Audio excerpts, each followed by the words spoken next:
स्वागत है आप सभी का मेरे YouTube channel NCERT Sanskrit classes पर। आज मैं आपको कक्षा 11th भास्वती के द्वितीय पाठ सूक्तिसुधा चैप्टर का हिंदी अनुवाद कराऊंगी।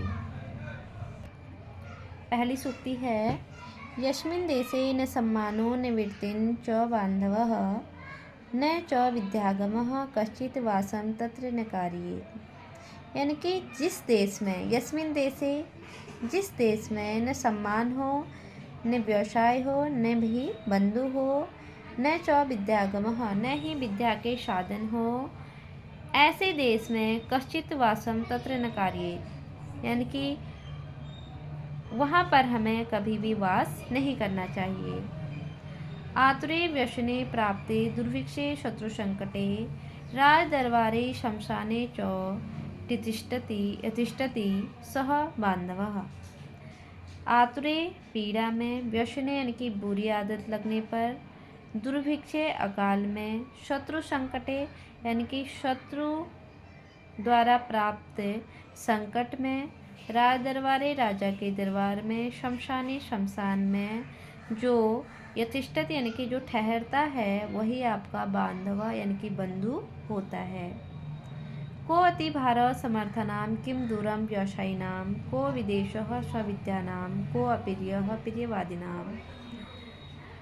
समर्थनाम को अति भार यानी कि समर्थवान के लिए क्या अति भार, यानी कि जो समर्थवान है उसको किसी भी चीज़ का भार नहीं महसूस होता है। किम दूरम व्यवसायिनाम यानी कि व्यवसाय करने के लिए क्या दूर, अगर जिसको व्यवसाय की जरूरत होगी तो उसके लिए ना ही दूर होगा ना ही कुछ पास। को विदेशः स्वविद्यानाम यानी कि विद्या प्राप्त करने के लिए क्या विदेश। को अप्रियः प्रियवादिनाम यानी कि प्रिय बोलने वाले के लिए कोई भी अप्रिय नहीं बोलता है। कांचः कांचन संस्कृतात् धते मार्कतीं धुतिं तथा सत्सन्निधानेन मूर्खो याति प्रवीणताम्। कांचः यानी कि कांच, कांचन संस्कृत यानी कि सोने की संगति में आकर, धते मारकती धुतिम यानी कि मारकती की धुतिम यानी कि कांति को, धते यानी कि धारण कर लेता है। कांच सोने की संगति में आकर मरकती की कांति को धारण कर लेता है। ठीक उसी प्रकार तथा सत्सन्निधाने यानी कि ठीक उसी प्रकार तथा यानी कि जैसे सत्सन्निधाने यानी कि सत्पुरुषों के संगति में आकर मूर्खो याति प्रवीणता, मूर्ख भी चतुरता को प्राप्त कर लेता है। कुसुमानां स्तबक एव द्वयी वृत्तिन् मनुष्यिनः सर्वेषां मूर्धन्यः वा तिष्ठेत विश्यते वने अथवा। कुसुमानां यानी कि कुसुम के, बक स्तबक यानी कि गुच्छे के समान, द्वयी दो, वृत्तिन मनुष्य यानी कि जो मनुष्य है, जो वृत्तिन मनुष्य यानी कि जो बुद्धिमान मनुष्य है वह कुसुम के गुच्छे के समान होता है। वह या तो सर्वेशा मूर्धन्य यानी कि सभी की मूर्धा में रहता है या फिर वन में नष्ट हो जाता है। कहने का तात्पर्य है कि जो बुद्धिमान लोग होते हैं वह दो प्रकार के होते हैं, या तो वह कुसुम जो पुष्प हैं उस पुष्प गुच्छ के समान या तो सभी की मूर्धा में रहते हैं या फिर वन में नष्ट हो जाते हैं। धनानि जीवितं च एव प्रार्थे प्राज्ञः उत्सृजेत सन्निमितं वरं त्यागो विनाशे नियते सति।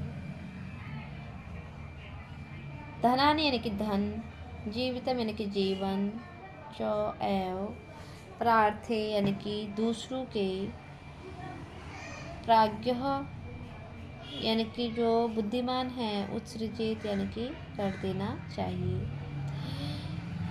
यानी कि जो प्राज्ञ यानी कि जो बुद्धिमान लोग होते हैं उनको अपना जीवन और धन प्रार्थे यानी कि दूसरों के लिए, उत्सृजित यानी कि त्याग देना चाहिए।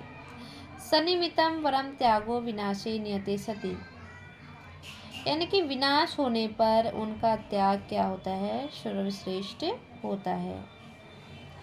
यानी कि जो बुद्धिमान लोग होते हैं उनको अपना धन, जीवन सभी दूसरों की भलाई के लिए त्याग देना चाहिए।